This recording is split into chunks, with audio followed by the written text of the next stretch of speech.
বান্দা সর্বদা তওবার সাথে জড়িত থাকবে। কিসের সাথে?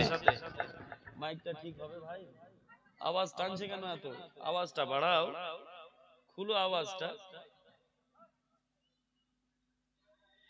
মুমিন বান্দার সর্বপ্রথম বৈশিষ্ট্য রব্বুল আলামিন বললেন আত-তাইবুন।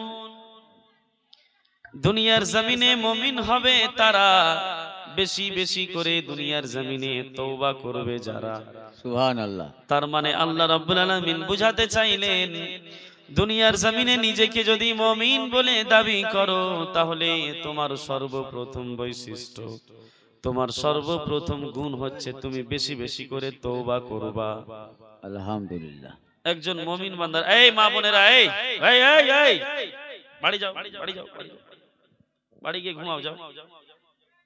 ওদেরকে বলা হলো বারবার, তোরা মুখগুলা বন্ধ রাখ, দোহাই লাগে তোদের। মৌলভী সাহেব নিজে বলছে, তাও তোরা কথাগুলো শুনতিস না। এই জন্য আমি পাড়া গ্রামে জালসাতে আসি না।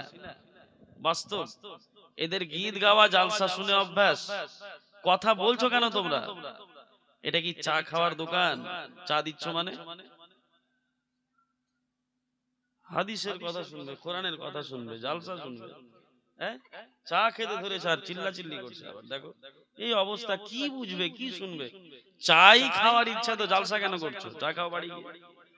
এই ছেলে, এই চা বন্ধ কর, ভাগ ভাগ, পালা বাড়ি পালা। এই চা খাওয়াবো নাকি? চলে আসো, চলে আসো। জালসাতে কোরআন হাদিস শুনতে এসছে না চা খেতে এসছে সব এখানে? চা খেলে জালসা শুনবে কখন? চলে আসো সবাই।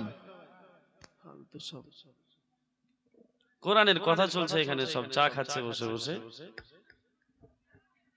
এই মা বোনেরা, এই যারা কথা বলবা চলে যাও, এক্ষুনি উঠে যাও, যাও এখনই যাও, পালাও এখান থেকে, উঠে যাও। কথা বলবা যারা চলে যাও উঠে, এখানে বসে কেউ কথা বলবা না।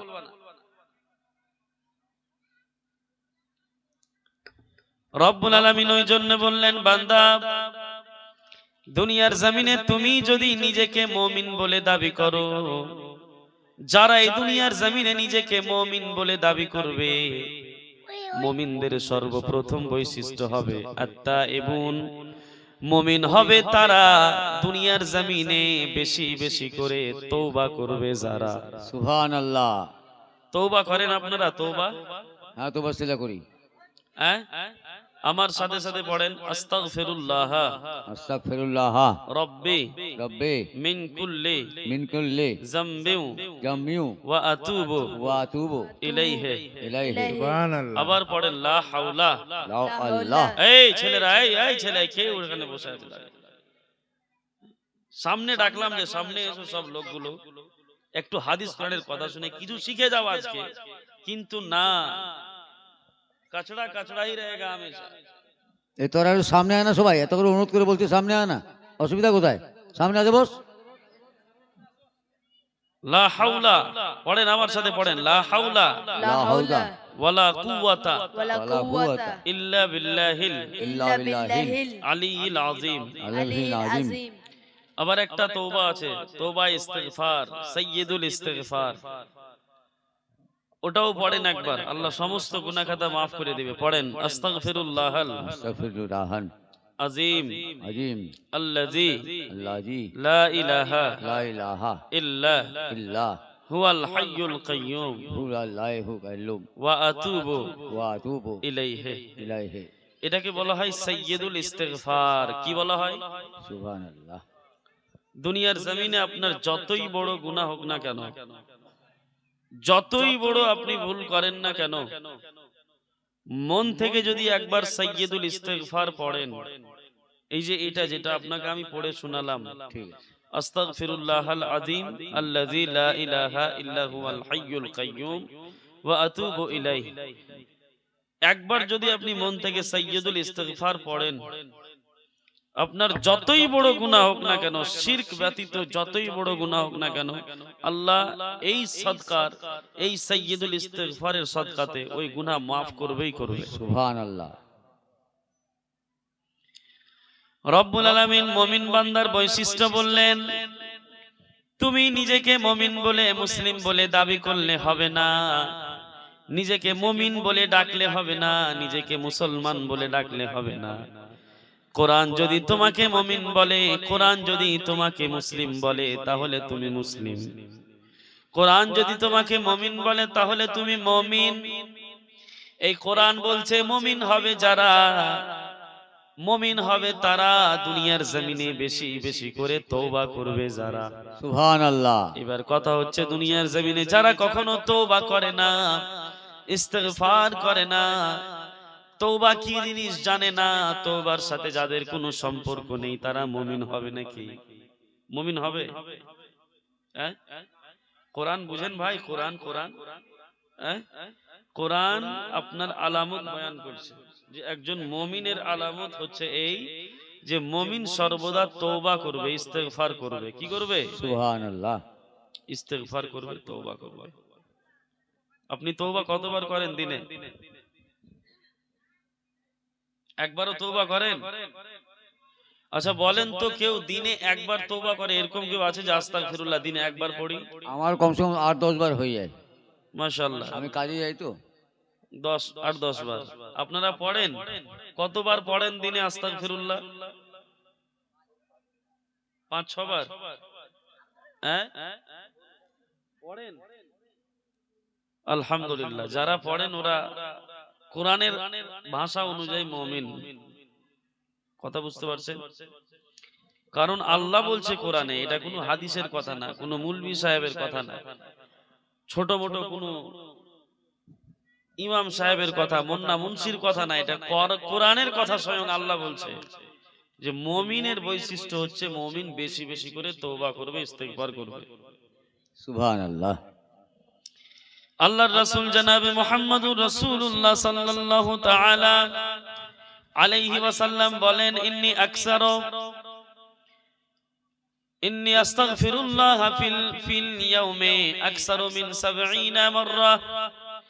আমি নবী একবার নয়, দুইবার নয়, অন্তত প্রত্যেক দিন দিনে 70 বার থেকে নিয়ে 100 বার পর্যন্ত আল্লাহর কাছে আমি তওবা করি, ইস্তেগফার করি। সুবহানাল্লাহ। আল্লাহর নবী কতবার ইস্তেগফার করেন? 70-80 বার। 70 থেকে নিয়ে 100 বার পর্যন্ত। বুঝতে পারলেন? আল্লাহর নবী ইস্তেগফার করেন। আল্লাহর নবীর জীবনে কোনো গুনাহ আছে? হ্যাঁ? আল্লাহর নবীর জীবনে কোনো গুনাহ আছে? কিঞ্চিত পরিমাণ কোনো গুনাহ নেই। আল্লাহর রাসূলের জীবনে যদি কিঞ্চিত পরিমাণ গুনাহ না থাকে, তারপরেও যদি সেই নবী মুহাম্মদ দিনে 70 থেকে 100 বার যদি তওবা ও ইস্তেগফার পড়েন, আপনি আর আমি বা সাধারণ যারা মানুষ 1450 বছর পরের মুসলমান, আমাদেরকে দিনে অন্তত 1000 বার তওবা পড়া দরকার। সুবহানাল্লাহ। কারণ দিনে আমরা 1 লক্ষটা গুনাহ করে থাকি, করি না? হ্যাঁ? বাড়ি থেকে বের হলেন, কত রকমের গুনাহ করছেন আপনি। মোবাইল হাতে আছে, কত রকমের গুনাহ করছেন। কোনটা জায়গা এখন আপনার পাক পবিত্র আছে বলেন দেখি? আপনার বিছানা পাক নেই, আপনার ওয়াশরুম পাক নেই, আপনার বাজার যাওয়া পাক নেই, আপনার হসপিটালে যাওয়া পাক নেই, আপনার কাজে যাওয়া পাক নেই, গাড়িতে চড়া পাক নেই, কোনটা জায়গায় আপনার পাক নেই, সব অপবিত্র করে রেখেছেন আপনি। সব জায়গাতেই আপনি কোনো না কোনো গুনাহ করছেনই করছেন। মিথ্যা বলছেন, কাউকে ধোঁকা দিচ্ছেন, নামাজ ছাড়ছেন, রোজা ছাড়ছেন, মানুষের গীবত করছেন, মানুষকে গালাগালি করছেন, খারাপ কথা বলছেন কাউকে, আর না জানি এই মতো কত বড় বড় গুনাহ আপনি করছেন, করেন না? তারপরেও আপনার মনে হচ্ছে যে আপনার জীবনে কোনো গুনাহ নেই, আপনাকে তওবা করার কোনো প্রয়োজন নেই। তারপরেও আপনার মনে হচ্ছে যে আপনাকে ইস্তেগফার করার কোনো দরকার নেই।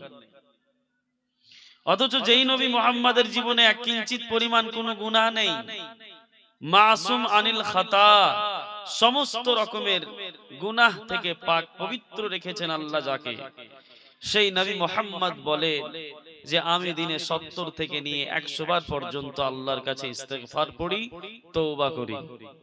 সুবহানাল্লাহ পড়বেন না? সুবহানাল্লাহ। তো আপনাকে আমাকে কতবার তওবা ইস্তেগফার পড়া দরকার বলেন দেখি? 1000 বার। হ্যাঁ? 1000 বার। তওবা করেন, তওবা করেন না। আর এগুলো জালসা পছন্দ লাগে না মানুষকে।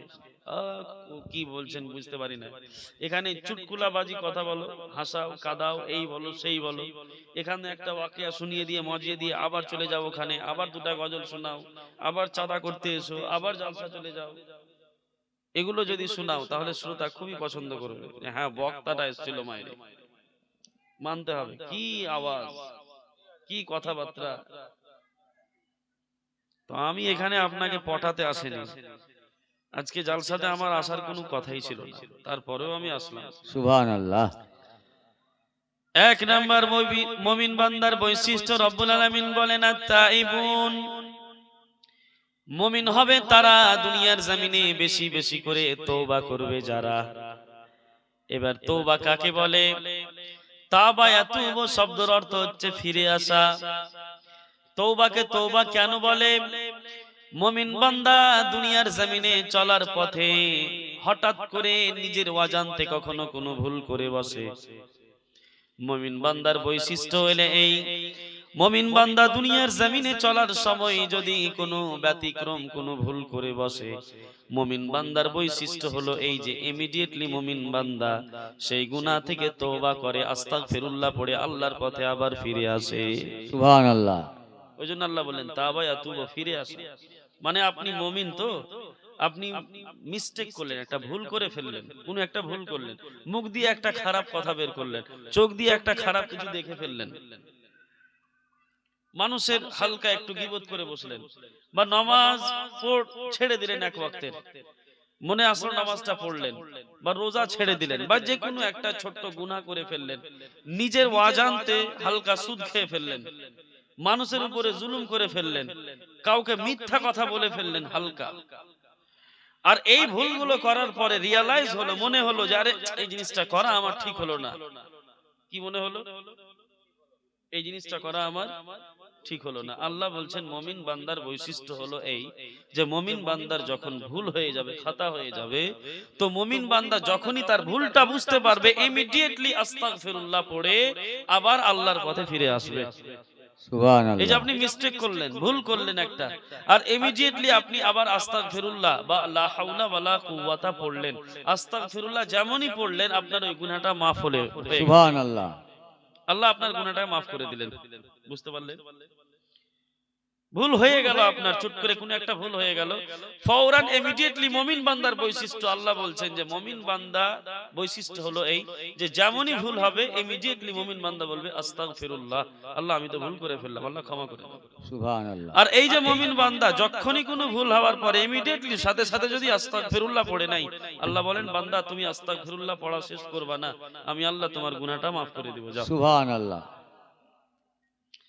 ওই জন্য রব্বুল আলামিন হাদিসে কুদসিতে বলেন ইবনা আদম, আদমের সন্তান, মা দাউতানি ওয়া রাজাউতানি গাফারতু লাকা ওয়ালা উবানি, আদমের সন্তান তুমি যতক্ষণ পর্যন্ত আমি আল্লাহ আমার রহমতের দিকে তাকিয়ে থাকবা, আমার দয়ার দিকে তাকাবা, যতক্ষণ পর্যন্ত তুমি রহমত দয়ার আশাতে আমি আল্লাহ আমার কাছে ইস্তেগফার করবা, তওবা করবা, আমি আল্লাহ ততক্ষণ পর্যন্ত তোমাদের গুনাহ খাতা maaf করতে থাকবো। সুবহানাল্লাহ। যতদিন আপনি বেঁচে থাকবেন দুনিয়াতে, যত বড় ভুল হোক না কেন, যেই হোক না কেন, আল্লাহ বলছেন যতদিন পর্যন্ত তওবা করবা ততদিন পর্যন্ত আমি আল্লাহ maaf করতেই থাকবো। সুবহানাল্লাহ। মানে ভুল করার কাজ হচ্ছে আপনার, আর ক্ষমা করার কাজ হচ্ছে মালিকের। আল্লাহ। তার মানে কি জেনে বুঝে ভুল করব? এটা মনে করবো যে ও আল্লাহ তো মাফ করবেই করবে, এবার জেনে বুঝে তাহলে ভুল করি, তাই না? এখানে বলা হচ্ছে ভুলের ওই ভুল যে আপনার নিজের অজান্তে যেই ভুলটা হয়ে গেছে, এক নম্বর কথা। দ্বিতীয় নাম্বার, যেই ভুল কাজটা আপনি করতে চান না কিন্তু তারপরেও মিস্টেক বাই মিস্টেক হয়ে গেল, অনেক সময় হয় না? এগুলো যুবক ছেলে যুবক মেয়েরা ভালো বুঝবে, কারণ তারাও হয়তো অনেক সময় অনেক বড় গুনাহ করতে চায় না, চাই না যে গুনাহটা আমি করি। অনেক মানুষ আছে যারা চায় না যে নামাজ ছাড়ি, কিন্তু হঠাৎ করে নামাজ ছুটেই গেল। চাই না যে মিথ্যা কথা বলি, কিন্তু সিচুয়েশন এমন যে হালকা মিথ্যা কথা বলেই মুখ থেকে বেরিয়েই পড়লো। হয় না এই মতো? মানে আপনি চান না যে মিথ্যা বলি, কিন্তু মিথ্যা বলতেই হচ্ছে। মিথ্যা না বলে লোকটা দেখা গেল যে টাকা ধার চেয়ে নেবে। টাকা আছে আপনার কাছে 20,000, আপনাকে বললো একজন যে ভাই 5,000 টাকা ধার দাও না। আপনি বলছেন ভাই আমার কাছে একটাও টাকা নেই গো, আমি তো নিজেই চলতে পারি না। অথচ আপনার কাছে 20,000 টাকা ছিল, তারপরেও বললেন যে আমার কাছে টাকা নেই, তাই না? আপনি ভুলটা বলতে চাইছিলেন না, মিথ্যাটা বলতে চাইছিলেন না, কিন্তু বলতে হলো বাধ্য হয়ে। কারণ যদি বলি যে আছে, তাহলে 5,000 ধার দিতে হবে। আর ধার দিলে আবার কে চাইবে ওর কাছ থেকে? কারণ ধার দেওয়ার একটা নিয়ম, যে দেওয়ার সময় চোখ লাল আর নেওয়ার সময় চোখ লাল আর দেওয়ার সময় মুখ লাল। মানে আপনার কাছে যখন কোনো মানুষ কিছু ধার চাইতে আসবে, তখন মনে হবে যে ওর থেকে বড় ফকির ভিক্ষুক দুনিয়াতে কেউ নেই। মানে সব থেকে বড় ফকির এই, একে দিতেই হবে, নাহলে মরেই যাবে মনে হয়। এই মতো চাইবে ভাই, একদম শেষ সাহারা, তুই ছাড়া কেউ নেই আমার ভাই। আর এই লোকটার কাছে যখন আপনি আবার ওই টাকাটা চাইতে যাবেন, তখন মনে হবে যে ওই লোকটা আপনার বাদশা আকা, আর আপনি হয়ে গেছেন ওর চাকর। ভাই দে না টাকাটা, ভাই ফ্যামিলি চলে না, ভাই টাকাটা দে। হয় না? তো নিজের অজান্তে কখনো কখনো মানুষ ভুল করেই ফেলে। মোবাইলের স্ক্রিনে খারাপ ভিডিও দেখতে চান না, তারপরেও একটা ভিডিও আসলো, সেটাকে স্কিপ করলেন। আপনি স্কিপ করলেন না, দেখতেই থাকলেন। 1 মিনিটের একটা ভিডিও রিলস দেখে ফেললেন। আপনি রিয়ালাইজ হলো যখন ব্যাক করলেন, সাইড করলেন, স্লাইড করলেন বাটন, মনে হলো যে এটা ঠিক হলো না। কি দেখলাম? ফালতু জিনিস, আমার ব্রেন মস্তিষ্ক নষ্ট হচ্ছে। এই যে রিয়ালাইজ হলো আপনি, কিন্তু চাননি যে গুনাহটা করবেন, মানে ইচ্ছা নেই, তারপরেও শয়তানি ওয়াসওয়াসা দিয়ে গুনাহটা হয়ে গেছে। তো মুমিন বান্দার বৈশিষ্ট্য এই জায়গাটাতে হবে কি, যখনই কোনো গুনাহ হয়ে যাবে জানের অজান্তে, ইমিডিয়েটলি মুমিন বান্দা বলবে আস্তাগফিরুল্লাহ। এই সকল রকমের গুনাহ যেগুলো মানুষ করতে চায় না, তারপরেও হয়ে যায়, এই সব গুনাহ করার পরে, হয়ে যাওয়ার পরে, বান্দায় মুমিনের বৈশিষ্ট্য যে মুমিন বান্দা ইমিডিয়েটলি তওবা করবে, ফিরে আসবে আল্লাহর পথে। আর আল্লাহ বলছেন, বান্দা যতদিন তুমি এই মতো ছোট ছোট গুনাহ নিজের অজান্তে হয়ে যাবে, বা যেগুলো করতে চাইবা না তারপরেও হয়ে যাবে, সেই সমস্ত রকমের গুনাহ যতদিন পর্যন্ত তুমি করবা, তোমার দ্বারাই হবে। তুমি যদি ইস্তেগফার করতে থাকো নিয়মিত, আমি আল্লাহ ওই গুনাহগুলো মাফ করতেই থাকবো। সুবহানাল্লাহ। তবে ওটাকে হ্যাবিট বানাতে হবে না, ওটাকে অভ্যস্ত পরিণত করতে হবে না, ওটাকে ছাড়তে হবে, ছাড়তে হবে। একটা ছেলে নিয়মিত মদ খায়, সেই লোকটাকে যদি আপনি বলেন হঠাৎ যে মদ ছাড়ো, মদ খাওয়া হারাম, ওই লোকটা ডেলি দিনে 2 বোতল খায়। এখন হঠাৎ করে যখন আপনি ওকে বলবেন যে এটা খাওয়া চলবে না, হারাম, আর কিছু, হঠাৎ করে সেই লোকটার মদ খাওয়া খুব ছেড়ে দেওয়া কঠিন হয়ে যাবে। কোরআনের পদ্ধতি, ইসলামের পদ্ধতি হচ্ছে কি, সেই লোকটাকে ওয়াজ ও নসিহত করো। সেই লোকটা যদি দিনে প্রতিনিয়ত খেত, তো সেই লোকটাকে বলো যে তুমি 2 দিন পর পর খাও। 2 দিন পর পর যখন খেতে লাগবে, তাকে বলতে হবে যে এক কাজ করো, তাহলে সপ্তাহে 1 দিন খাও। সপ্তাহে 1 দিন যখন খাওয়ার অভ্যাস হবে, তখন বলতে হবে মাসে 1 দিন খাও। মাসে 1 দিন যখন খেতে অভ্যস্ত হবে, তখন বলতে হবে বছরে 1 দিন খাও। বছরে যখন 1 দিন খাওয়ার অভ্যস্ত হবে, তখন বলতে হবে তাহলে ছেড়েই দাও, ইনশাআল্লাহ পেরে যাবা, তুমি এই গুনাহ থেকে দূরে থাকতে পেরে যাবে। সুবহানাল্লাহ। এটা তো ছিল গুনার কথা। নেকির কথা, নামাজ ছুটে যাচ্ছে আপনার, নামাজ পড়তে পারেন না, কি করবেন? তো যেই ওয়াক্তের নামাজটা আপনি ফ্রি থাকছেন, বিশেষ করে জোহরের নামাজ, দেখা গেল স্নান প্রাণ করছেন জোহরের টাইমে, সবাই স্নান করছেন, জোহরের টাইমটাতে হয়তো স্নান করছেন, বাড়িতে থাকেন। যারা কাজে বাইরে যাচ্ছে ওরা থাকে না। আসরের টাইমে বা মাগরিবের টাইমে, এশার টাইমে আপনি বাড়িতে থাকছেন, এশার টাইম আর মাগরিবের টাইমের নামাজটা আপনি যখন পারবেন পড়েন, মাগরিবটা পড়েন, কারণ মাগরিবটা বাড়িতে থাকছেন। মাগরিবও পারেন না, তারপরে পারছেন, শুধুমাত্র এশার টাইমটা বাড়িতে থাকতে পারছেন। ফজর থেকে নিয়ে দেখা গেল একদম মাগরিব পর্যন্ত আপনি বাইরে কাজ করছেন, 4 ওয়াক্তের নামাজ ছুটছে, ছুটুক। এশার নামাজটা যদি আপনি শুধু পড়তে পারেন, তাহলে এশার নামাজটাই আপনি পড়েন। যখন আপনার এশার নামাজটা পড়ে পড়ে অভ্যস্ত হবেন, তখন আপনার মনে হবে যে না, মাগরিবটাও পড়ার চেষ্টা করতে হবে। মাগরিবটাও দেখবেন আপনি পড়তে পারবেন। যখন মাগরিবটা পড়বেন, যখন প্রেম ভালোবাসা বাড়বে নামাজের প্রতি, এমন একটা সময় আসবে তখন রিয়ালাইজ হবে যে না, ফজরের টাইমটাতে তো বাড়িতেই থাকি, ফজরের টাইমটাতেও চেষ্টা করলে কিন্তু নামাজ পড়া যাবে। এক ওয়াক্তের নামাজ ছাড়লে কত বছর জাহান্নামে জ্বলতে হবে জানেন? বলা হয়েছে এক ওয়াক্তের নামাজ ছাড়লে 3 হুকুব জাহান্নামে জ্বলতে হবে। আর সুবহানাল্লাহ। একটা হুকুম হবে 1.5 লক্ষ বছরের। 3 হুকুম যদি হয় তাহলে 1.5 3 এদিকে 4.5 লক্ষ বছর। এক ওয়াক্তের নামাজ জেনে বুঝে যে বান্দা ছাড়বে, 4.5 লক্ষ বছর জাহান্নামে জ্বলবে। সহ্য করতে পারবেন? হ্যাঁ? তো এই হাদিসগুলোকে সামনে রাখতে হবে। আল্লাহ রাসূল বললেন, রাকাতাইনে ক্বাবলা সুবহি খায়রুম মিনাদ দুনিয়া মা ফিহা। ফজরের 2 রাকাত সুন্নাত, আসমান জমিন পাহাড় পর্বত নদী নালা কীট পতঙ্গ এই সমস্ত জিনিসের থেকে আল্লাহর কাছে বেশি ভালো এবং শ্রয় বেস্ট শুধুমাত্র ফজরের 2 রাকাত সুন্নাত নামাজ। বুঝলেন না? সুবহানাল্লাহ। বুঝাতে পারলাম না? এই দুনিয়ার কত বড় দাম আছে, আছে না? এই জমিনের কত বড় দাম আছে? আপনি পারবেন 100 বিঘা জমি কিনতে এখন? পারবেন না। এই দুনিয়াতে lakh lakh crore crore crore crore million trillion billion বিঘা জমি আছে। আসমান জমিন পাহাড় পর্বত নদী নালা কত ফল ফ্রুটস আছে, বড় বড় পাহাড় আছে, কোটি কোটি কোটি কোটি মিলিয়ন ট্রিলিয়ন টাকার খনিজ আছে এই দুনিয়ার জমিনে। আল্লাহ বলছেন এই দুনিয়ার সমস্ত জিনিসের কিমত মানে দাম আল্লাহর কাছে ততটুকুনও না যতটুকুন ফজরের 2 রাকাত সুন্নাতের দাম। সুবহানাল্লাহ। আপনি সেটা কি বুঝতে পেরেছেন কখনো? রিয়ালাইজ করেছেন কখনো যে আল্লাহর নবী মুহাম্মদ, যার নামে আমরা বলি যে ইশকে নবী আমাদের মনে আছে, দিলে আছে, আমরা সুন্নি, আমরা নবীকে খুব ভালোবাসি, ওই নবী তোমাকে বলছে যে দুনিয়ার সমস্ত জিনিসের থেকে দামি জিনিস হচ্ছে কি?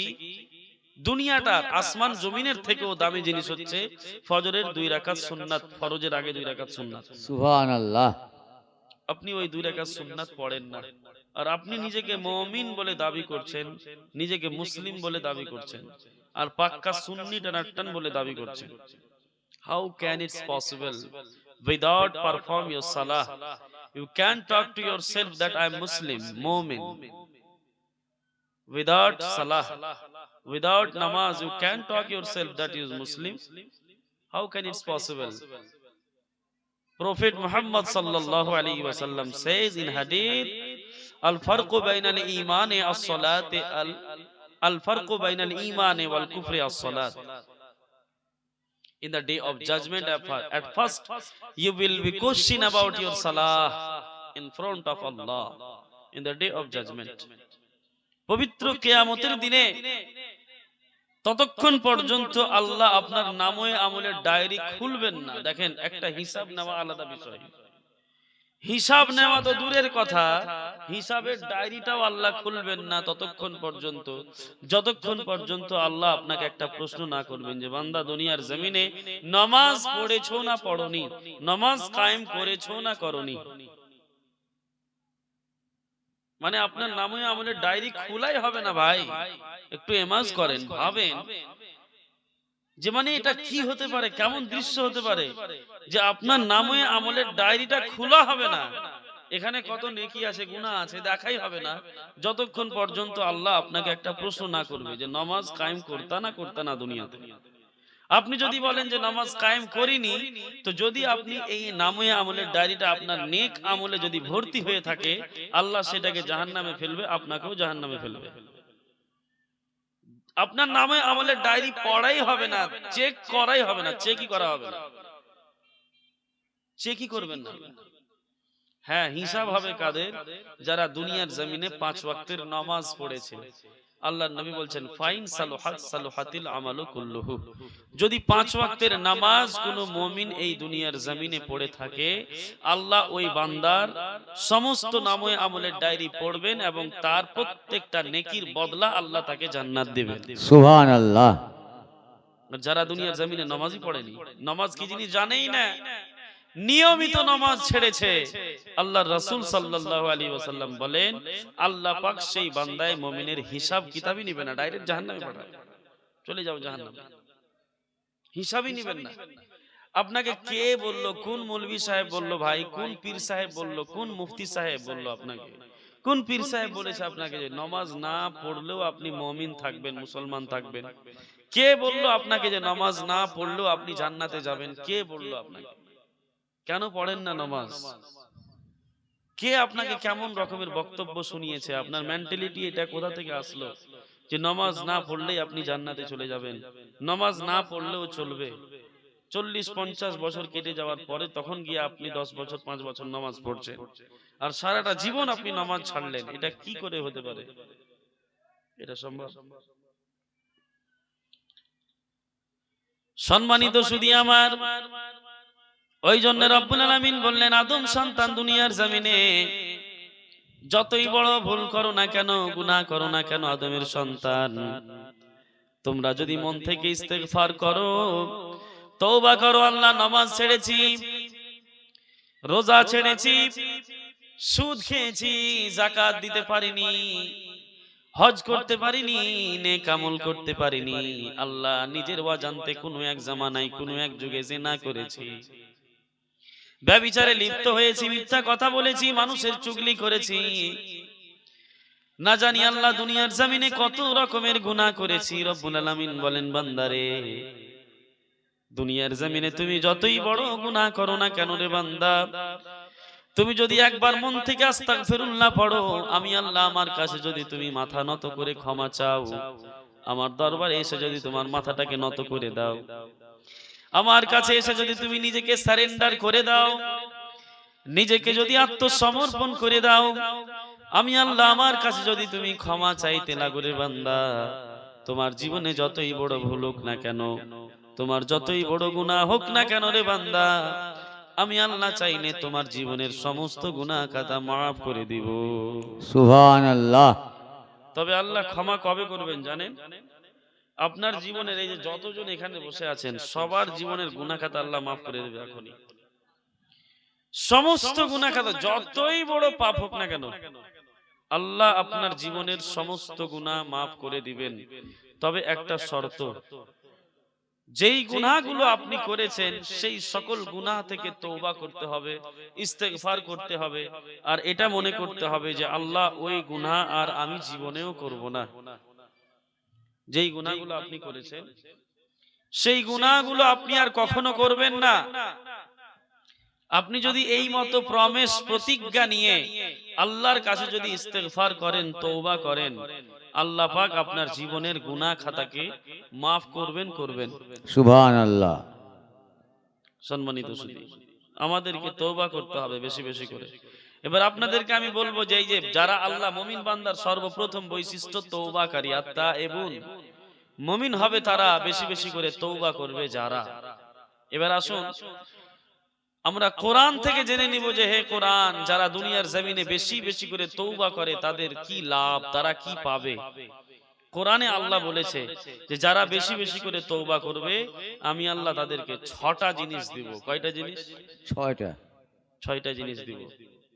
তওবা করলে তো গুনাহ মাফ হবেই হবে, আরো অনেক রকমের জিনিস যেটা আল্লাহ আপনাকে দিবে যদি আপনি বেশি বেশি করে তওবা করতে পারেন, ইস্তেগফার করতে পারেন। সম্মানিত সুধী, আসুন আমি সেদিকে যাব, তার পূর্বে একটু চাইবো আমি যে গজলের দুই একটা ছন্দ আপনাদেরকে পড়ে শোনাই, কারণ কয়েকবার চিঠি চলে আসলো আমার কাছে। শুনবেন গজল আপনারা? বলেন।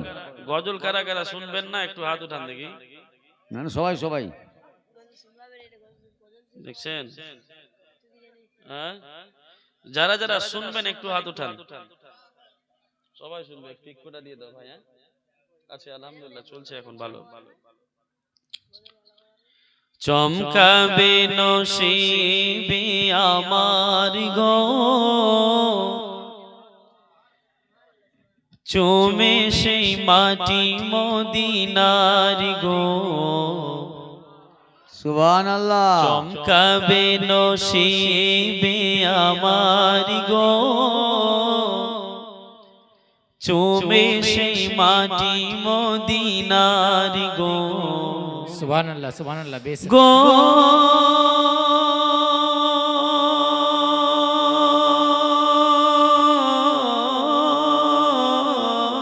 সুবহানাল্লাহ সুবহানাল্লাহ। বিসমিল্লাহ বলে তুমি ধরো হাত, আল্লাহ আল্লাহ বলে তোলো পাল। সুবহানাল্লাহ। বিসমিল্লাহ বলে তুমি ধরো হাত, আল্লাহ আল্লাহ বলে তোলো পাল। রবে না বাধা বিপদারি গো, সুবহানাল্লাহ বেশ সুবহানাল্লাহ। রবে না বাধা বিপদারি গো, জীবনে সফরে তোমারি গো, সুবহানাল্লাহ। চমকাবে নসিবে আমারি গো, চুমে সেই মাটি মদিনারি গো। যাদেরকে ভালো লাগে না একটু হাত উঠিয়ে বলেন তো সুবহানাল্লাহ। সুবহানাল্লাহ। सुभान चाचा अच्छा नहीं लगा आपको? बहुत बढ़िया, बहुत बढ़िया। आपने सुभान अल्लाह क्यों कहा? एक बार जोरे बोले सुभान अल्लाह। सुभान अल्लाह। गो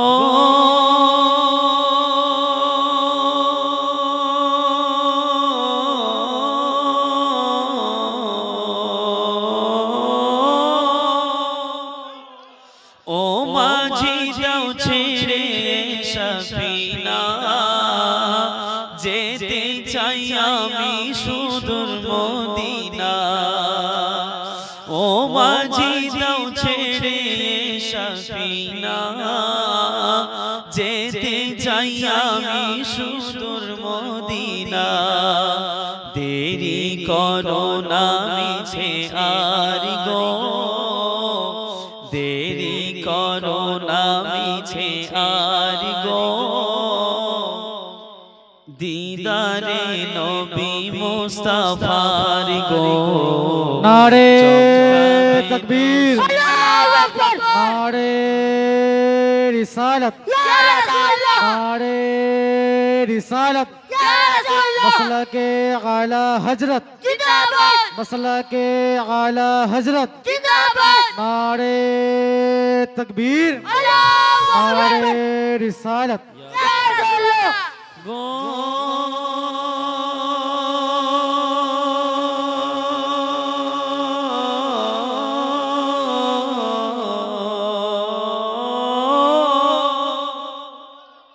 চিনলে সেই নূর নবীর রওজা খানা, দোজখী হতে আমায় হবে না।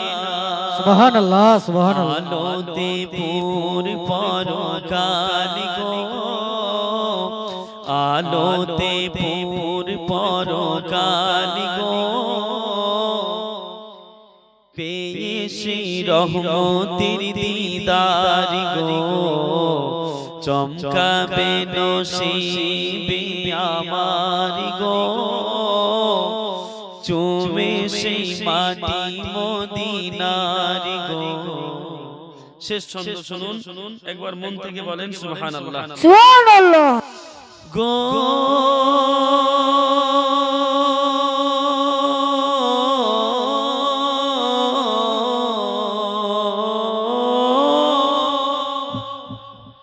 মিটাবো এই মনেরই জ্বালাকে, প্রাণ ভরে দেখে আল্লাহওয়ালাকে।